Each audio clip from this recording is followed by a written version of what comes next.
മഞ്ചേശ്വരം ചൗക്കി ഗ്രാമത്തിന്റെ വേദനയായി ഉമറുൽ ഫാറൂഖ്.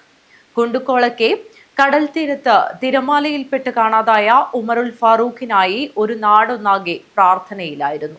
ആ പ്രാർത്ഥനകളെ വിഫലമാക്കിക്കൊണ്ട് ഹൊസബെട്ടു കടപ്പുറത്ത് നിന്നുമാണ് ഉമറുൽ ഫാറൂഖിനെ കണ്ടെത്തിയത്.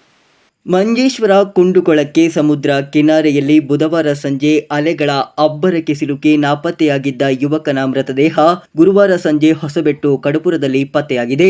ಮಂಜೇಶ್ವರ ಚೌಕಿ ನಿವಾಸಿಗಳಾದ ಉಮರುಲ್ ಫಾರೂಕ್ ಹಾಗೂ ರಜೀನಾ ದಂಪತಿಗಳ ಪುತ್ರ ಮೊಹಮ್ಮದ್ ಝೈನುಲ್ ಹಬೀದ್ ಬುಧವಾರ ಸಂಜೆ ತನ್ನ ಸ್ನೇಹಿತರೊಂದಿಗೆ ಕುಂಡುಕೊಳಕ್ಕೆ ಬೀಚಿಗೆ ವಿಹಾರಕ್ಕೆ ಆಗಮಿಸಿದ್ದರು. ಈ ಸಂದರ್ಭದಲ್ಲಿ ಅಲೆಗಳ ಅಬ್ಬರಕ್ಕೆ ಸಿಲುಕಿ ಅವರು ಸಮುದ್ರದಲ್ಲಿ ಕೊಚ್ಚಿ ಹೋಗಿದ್ದರು.